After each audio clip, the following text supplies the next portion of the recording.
Rajalakshmi Joshi on now the Haryana analysis. Before we come back to J&K, Rajalakshmi Joshi, what do you believe has gone right for the BJP and gone wrong for the Congress party? Of course, Bhupender Singh Hooda is crying foul now. He is blaming the Election Commission. Yes, in Haryana, this is history in the making, I would say, because whatever the election trends have been, has been that no party has ever won the election 3 times in a row. And not just that, there is this peculiar trend in Haryana wherein, if whenever the populace, they have rejected a party, they have rejected it outright.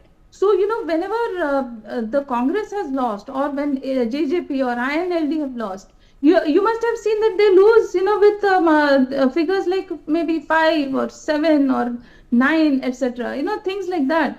So figures like that. So now, if you see that the BJP has been able to hold ground 3 times in a row, and not just that, they have actually increased the numbers. So that actually speaks volumes, and the very fact that the Jat strongholds, which were at one time supposed to be the complete vote bank of the Congress, that actually the fact that they seem to be going into the BJP's kitty, that also shows that all these narratives that the Congress was making, they have all failed. The Congress had actually picked up a lot of narratives. They spoke about the farmers' issues, they spoke about Agniveer, they spoke about the wrestlers' issues. They focused a bit too much on the Vinesh Fogart factor, and they thought that would actually be like a trump card.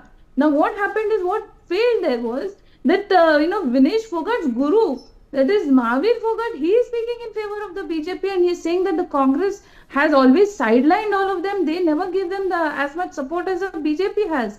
BJP was the one who recognized him. They recognized his daughters, and they all got a proper recognition, and they got their due during the BJP time. And the fact that so many Olympians today are praising Modi ji in the way in which the government has supported the sports persons, that also speaks volumes. So all these narratives actually fail, because now when it comes to farmers' issues, you see that the Congress, which had rejected the thing about the MSP, now today they are talking about MSP, they're talking about OPS, which failed in Himachal Pradesh. Now if you see that, in Himachal Pradesh, again they're facing financial woes because of all the guarantees. So there is no guarantee about the Congress guarantees. So you see that even for building a toilet, now, Modi ji said that we are building toilets and you are taxing people for building toilets. So that, all these kind of issues, actually I think that they kind of backfired. And also,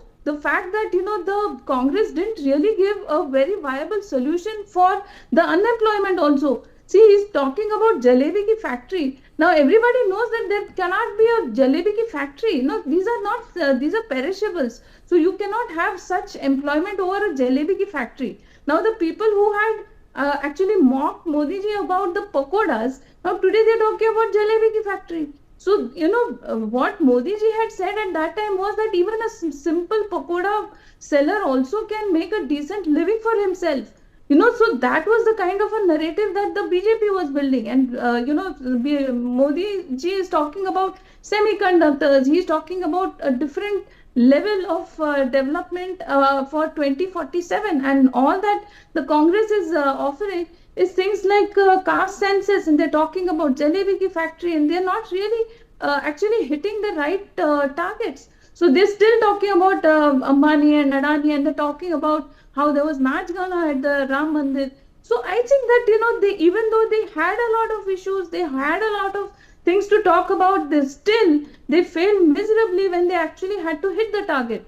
So I think that, again, the leadership also here is very strongly to blame, because now if you look at it, even though this combine has probably won in Jammu and Kashmir, Yes, the Congress has lost miserably. The Congress has not done well at all. In Jammu, they have done miserably. do you believe then that it's a face-saving performance for the BJP, given the fact that they are at 29 seats currently?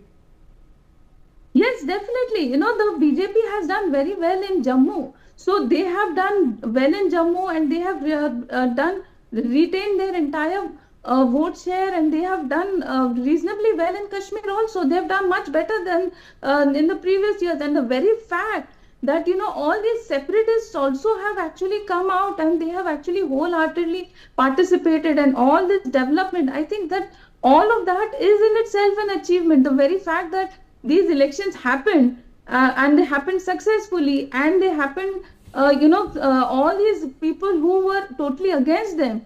Otherwise, you would have had so much of stone pelting, and all these issues would have come up. So today you have had a peaceful election, you had a peaceful counting, and you had so many great events there happening. So all of that is definitely recognized. And at the same time, it is a little difficult for BJP to get votes in Kashmir, because there again there is a lot of polarization. But then similarly, the combined, the NC and the Congress were not able to actually make any dent in Jammu. So that also says that they are not really able to actually do what actually should be done there. So another sad fact is that these families in Jammu and Kashmir have been actually dominating the scene, and they have been totally ignoring what is happening in Jammu.